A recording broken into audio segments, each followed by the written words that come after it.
ప్రభుత్వాన్ని కూడా ఒకటే కోరుతా ఉన్నాం, మీ పద్ధతి మీ వైఖరి మార్చుకోండి.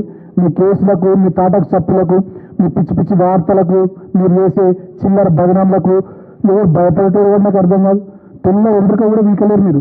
మీరు అనుకుంటున్నారు ఇంకా స్టార్ట్ కాలే, అసలు 20 నెలలు అయింది, కొంత సమయం ఇద్దాం, మేము కూడా ఎక్కువ తక్కువ మాట్లాడుతలే, దుంకుతలే, అసలు స్టార్టే చేయలే.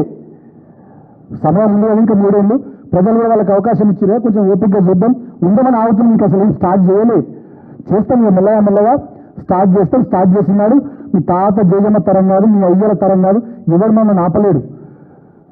మీరు అనుకుంటున్నామో బదనామం చేసుడు, ఇళ్ళల్లో ఉండే పిల్లలు తెచ్చి పోలీస్ స్టేషన్లలో కూర్చుని పెట్టుడు, కేసులు పెట్టి జైళ్ళలోకి పంపించుడు, ఏదో పోలీసు వాళ్ళతో బేరించుడు, గిన్నెలకి ఎవరు భయపడుతున్నా నాకు అర్థం కాదు, బయట భయపడతారు. అసలు అన్ని చూసే గీడు దాకా వచ్చిన వాళ్ళం. ఇప్పుడు గవర్నమెంట్ ఏం చేస్తాయి?